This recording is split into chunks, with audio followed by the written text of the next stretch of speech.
His attorney offered that up publicly. To me, her turning it down shows that it's not a money grab. No, it shows that it's a bigger shakedown. For everything I'm telling you, that's why I can say them so freely. Kid, I need another one. You here? Get you another one. Thank you, sir. Thank you. Come on. How does a Hall of Fame legend go from the heights of NFL glory to being fired in disgrace by ESPN? That's the question echoing across social media, group chats, and boardrooms ever since Shannon Sharpe's world turned inside out. Less than 2 weeks after settling a $50 million civil case involving serious allegations, the three-time Super Bowl champion was abruptly shown the door by the biggest name in sports media. And while Sharpe has remained publicly defiant, cracking jokes on his Nightcap podcast about having light pockets and nudging his co-host Ocho Cinco for repayment, the timing couldn't be more damning. He didn't even mention the lawsuit directly. He didn't need to. The public already knew, and the silence only made the fall feel steeper. Once again, I've never seen anybody handle a situation worse than Shannon and his team. Like they just handled it wrong from the beginning, from the whole beginning. Yeah, well. Sharpe's departure wasn't just another media shuffle, it was the exclamation point on a dizzying spiral, one that went from whispers of controversy to full-blown catastrophe almost overnight. The civil suit, filed by a woman over 3 decades younger than him, accused him of repeated misconduct and threats. Shannon's legal team called it a shakedown, even revealed he'd offered at least $10 million to keep private details out of the spotlight. But the headlines didn't wait. Neither did ESPN, and when his brother Sterling Sharpe was inducted into the Hall of Fame just days later, Shannon's shadow loomed larger than the ceremony itself. His firing was the headline, his scandal the stain that refused to wash out. But what if this collapse wasn't entirely unexpected? What if the warning signs were there all along, not in boardrooms or legal filings, but on comedy stages and talk shows? Long before the settlement, long before ESPN cut ties, 2 voices in the Black entertainment community had already sounded the alarm. Katt Williams and Monique, both outspoken, both unafraid to court controversy, offered cautionary tales wrapped in sharp jokes and harder truth. And now, in the smoky aftermath, their warnings ring out like sirens ignored. I've seen some of my competitors and peers get on that same court and do a performance that involved my name. And so once 6 or 7 of you have made this same violation, it's my job as the king to show up and chastise thee. This is my job. Katt Williams in particular seemed to see it coming with eerie clarity. In his now infamous Club Shay Shay interview, yes, that one, the one with over 80 million views, Katt didn't just air out beefs or drop comedy bombs. He laid out a thesis. He warned that older Black men, especially those rising in status and income, were being lured into destructive relationships with younger white women. He called it a pattern, a trap, a system designed to elevate, then annihilate. And though his words were brushed off by some as wild-eyed paranoia or just Katt being Katt, his message had weight. Because P. Diddy be wanting to party, he quipped. And you gotta tell him no. A line that sounded comedic in the moment, but in hindsight, chilling. Katt wasn't just joking, he was documenting a blueprint. Regular routine was that Shannon then they would. Why was that relevant? And Shannon Sharpe, he walked straight into it. The details of the lawsuit are disturbing not just for their content, but for their predictability, if we believe what Katt and others have been saying for years. The age gap, the alleged manipulation, the blurred lines of consent framed by wealth, power, and a toxic culture of silence. It wasn't new, it was textbook. And for those paying attention to Hollywood's historical patterns, it was only a matter of time before the trapdoor opened. Monique, too, had voiced her concern. She's long been cast as the warning bell in an industry allergic to accountability. And when it came to relationships like the one Sharpe was involved in, her stance was crystal clear.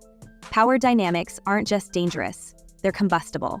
Especially when men of influence refuse to see the cliff they're speeding toward. Monique has been that maternal voice in the back of the room. The auntie who tells you what you don't want to hear, that attention doesn't equal love, that indulgence leads to exposure, and that no man, not even a Hall of Famer, is immune to scandal if he's not careful about who he lets into his life. Shannon ignored that voice. Now, he's paying in dollars and reputation. And then there's the money. Let's not pretend otherwise, it matters. Sharpe was on the verge of an empire. His Club Shay Shay podcast was skyrocketing. The Katt Williams episode alone reportedly brought in more revenue than any season Sharpe ever played in the NFL. He hinted it earned him more than $6 million.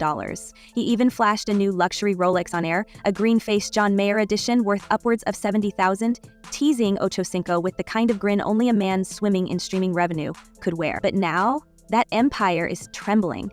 His massive $100 million podcast deal was reportedly within reach just before the lawsuit dropped. It's unclear if those offers are still on the table.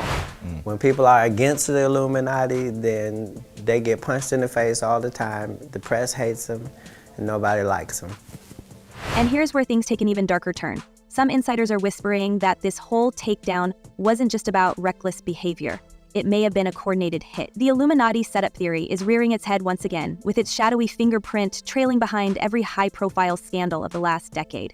Sharpe had climbed too fast, some say, too independently, too far outside the system's control.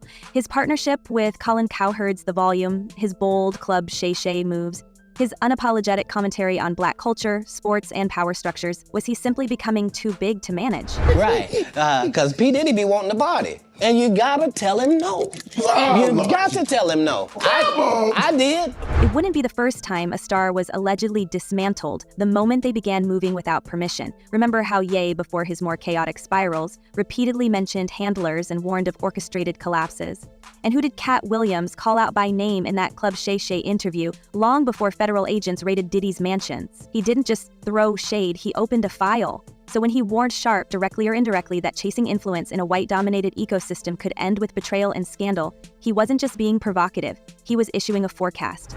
Essence from Atlanta, him refusing to look at the evidence just gives me the impression that he wants plausible deniability, and maybe the evidence should be released so that way he does not deny his actions. I mean, if that was me, I would definitely want to look at the evidence to see what I did and did not do so I can maintain my innocence. And yet, Sharpe didn't listen. Maybe he thought he was too smart, too disciplined, too media savvy to get caught slipping. After all, this is the man who stayed clean through over a decade on air, who rebranded himself from a flashy NFL veteran into a credible voice on serious issues. But when a lawsuit lands with a $50 million tag and two separate accusers emerge with decade-spanning stories, the illusion of control disintegrates fast. When intimate audio surfaces, whether staged, consensual, or coerced, the optics don't care about your statement, they care about the narrative. And Shannon's narrative changed overnight. Now, with the spotlight turned harsh and unforgiving, he's leaning on damage control, legal teams calling it a classic case of blackmail, statements about role-playing, claims that the relationship was 100% consensual. But meanwhile, clips of his past Instagram Live scandal, where he accidentally broadcast what sounded like an intimate moment, are resurfacing. And not in a good way. Combine that with rumors of past settlements, including a previously buried physical altercation with a female production assistant at FS1, and the idea that this was a one-off incident starts to feel increasingly shaky. On Easter Sunday, a lawsuit was filed in state court in Nevada against Hall of Fame tight end Shannon Sharpe because he has become such a massive media star, especially in the past few years.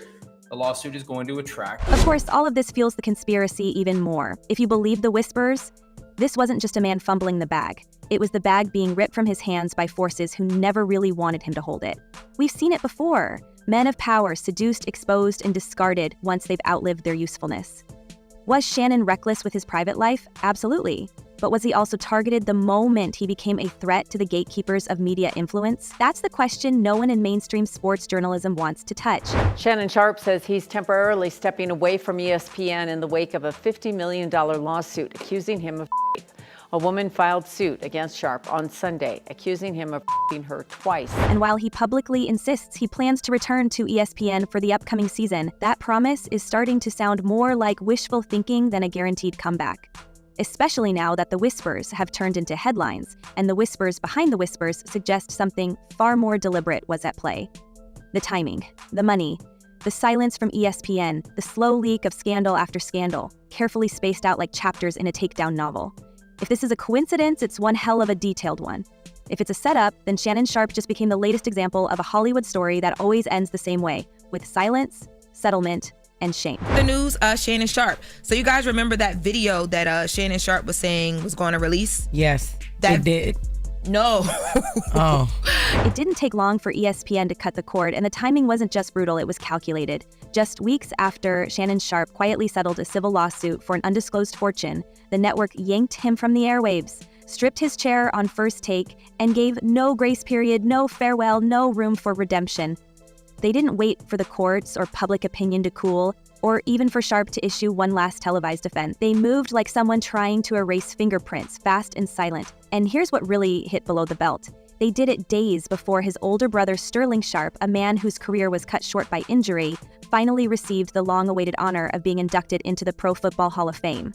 While Sterling stood on that stage in Canton trying to savor a once-in-a-lifetime moment, Shannon's headlines drowned out the applause. One brother ascended, the other disappeared. That's how we found out about the lawsuit against Shannon Sharpe. Now, this one has some very strong allegations: sexual assault, sexual battery, assault and battery, intentional infliction of emotional distress. The sexual components obviously give it greater gravity than a car accident or any case based on some sort of negligent slip and fall, something like that, where someone was just being careless. Some are calling it coincidence, but in media, there are no coincidences that clean.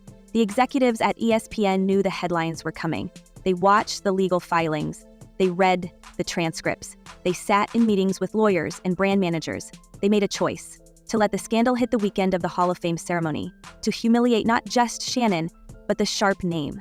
Was it revenge for something behind closed doors, or just cold-blooded brand protection from a company terrified of controversy? Either way, the silence from the network told us everything. Shannon wasn't just fired. He was erased, sanitized out of the ESPN portfolio like a defective product, and not a single co-host, producer, or executive has publicly stood by him since. According to reports, that video will not be released. Attorney Tony Busby came out and said that they are not planning to release that video how they were dropping audio because it's a very strong point of their evidence in this case, and they're going to keep it and use it as such. Court. Yeah. Now, that is interesting because Shannon Sharpe, remember, he kept saying he believes the video was going to come out. He believes the video was going to come out. So there's been a change. The betrayal cut even deeper given Sharpe's role in lifting ESPN's ratings into the stratosphere. His sparring with Stephen A. Smith brought in younger viewers, social media virality, and millions in advertiser interest. His unique mix of cultural commentary and NFL analysis turned First Take from a tired format into must-watch morning television.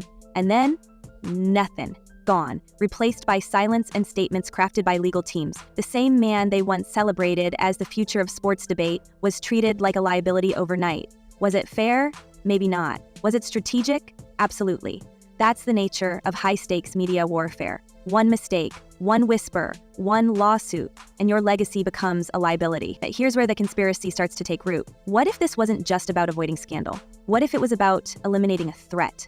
Because right before the lawsuit dropped, Shannon Sharpe was on the verge of something seismic. Reports had surfaced that he was preparing to ink a podcast deal worth over $100 million, a figure that would have made him one of the highest-paid independent voices in sports entertainment, and suddenly, out of nowhere, he's hit with a multi-count civil suit involving explosive claims. Then, poof, the podcast deal cools, corporate backers pull back, and ESPN distances itself like they never even exchanged contracts. Like the Deshaun Watson cases where there were 20 plus plaintiffs and they weren't really sure who the people were who were making the claims. In this case, Shannon Sharpe knows exactly who it is because there had been, and it's clear from the statement issued by his lawyer, Lanny Davis, there had been some pre-litigation efforts to try to resolve this. So we have to ask, who stood to gain from Sharpe's collapse? That's where the dark money theory starts to look less like gossip and more like strategy. Multiple entertainment insiders have pointed to whispers that Sharpe's accuser, who filed anonymously as Jane Doe, may have received more than just legal backing. Some sources claim that rival networks, media giants who saw Club Shay Shay as a dangerous disruptor, had quietly funneled money into opposition research and lawsuit funding. The idea? Tank Sharpe's image before he could close a deal that would make him too big to cancel. A former executive from a competing podcast network told one outlet there were people looking for a reason to stop that deal, and they got it. It's a claim against someone alleging that some rights were violated, and in most cases, what's sought is compensation in the form of damages to make up for whatever it is the person did. And there are all sorts of civil lawsuits, car accidents, defamation. We hear about that a lot because people get sued about things that are said about them in media. And then there's the legal firepower. Jane Doe's attorney, Tony Busby, isn't just a regular civil litigator. He's a high-profile, high-stakes lawyer known for taking down athletes, moguls, and politicians. He went after Deshaun Watson. He's filed suits against Jay-Z and even accused Diddy of misconduct long before federal charges followed. So when he took the Jane Doe case, alarm bells rang. How did a little-known 20-year-old accuser, fresh from OnlyFans, end up with one of the most aggressive lawyers in the country on retainer? And how did her case get filed right as Sharpe's streaming empire was reaching its financial peak? These aren't questions that settle easily. These are questions that raise the temperature in every backroom meeting across Hollywood and sports media. Of course, Sharpe's legal team fired back, calling the whole thing a coordinated takedown. They allege blackmail, misrepresentation, and manipulation of private recordings. And despite settling the case, Sharpe has continued to insist that the relationship was fully consensual and that he only paid to avoid further exposure of intimate moments. This is exactly what happens when someone tries to create a fabricated narrative, his attorney Lanny Davis said. But the settlement didn't stop the bleeding. In fact, it made things worse. Once word got out that millions had changed hands to keep things quiet, the media frenzy only grew louder. Now Sharpe's facing not just public opinion, but a separate defamation lawsuit tied to a decade-old relationship with another ex-girlfriend. It's a full-on siege, and he's lost his most powerful media allies in the crossfire. If there is a God side and the other side, if there are moral things and things that are immoral, if there is this side or that side, it can't be left up to thought process. I'm an enforcer on this side. Meanwhile, as Sharpe retreats from television, the man who predicted all of this continues to ascend. Katt Williams, who warned that the game would eat Sharpe alive, is suddenly the oracle of the moment. His Club Shay Shay interview remains one of the most dissected, rewatched pieces of content in modern podcast history. And with rumors flying that Katt has written even more damning material for a follow-up interview, possibly dropping as early as January 3rd, 2025, the timing feels almost prophetic. If Katt Williams laid out the blueprint, did Sharpe just follow it to the letter? And was that first viral sit-down not just a tell-all, but a coded prophecy? I've not been funded. They pay you to not talk about things they don't want you to talk about. They tell you that themselves. Let's not forget, Katt Williams didn't just accuse comedians of stealing jokes, he mapped out the machinery of sabotage. He warned that when black men get too powerful, too visible, too independent, the hammer drops. Suddenly they're targets, not because they messed up, but because they disrupted the hierarchy. And if Sharpe really was preparing to become the next media mogul with a $100 million platform and total creative freedom, he may have unknowingly stepped into the crosshairs of something much larger than personal scandal. I've not been funded. They pay you to not talk about things they don't want you to talk about. They tell you that themselves. It's not hard to imagine the meetings, the emails, the private dinners where publicists, lawyers, and executives whispered names and circled sharks in the water. Cancel culture isn't just a cultural force. It's an economic weapon. And the faster a man rises, the faster the trap is set. The moment he threatens to control his own narrative, someone tries to write a different one for him. That's not just conspiracy talk, that's pattern recognition. And if Katt Williams saw it coming for Sharpie, who else is already on the list? Because if a Hall of Famer with Emmy buzz, crossover appeal, and decades of goodwill can be brought to his knees this fast, who's next? And more importantly, who's really pulling the strings? Drop your theories in the comments and let's connect the dots. Until next time, stay sharp, stay loud, and never stop watching.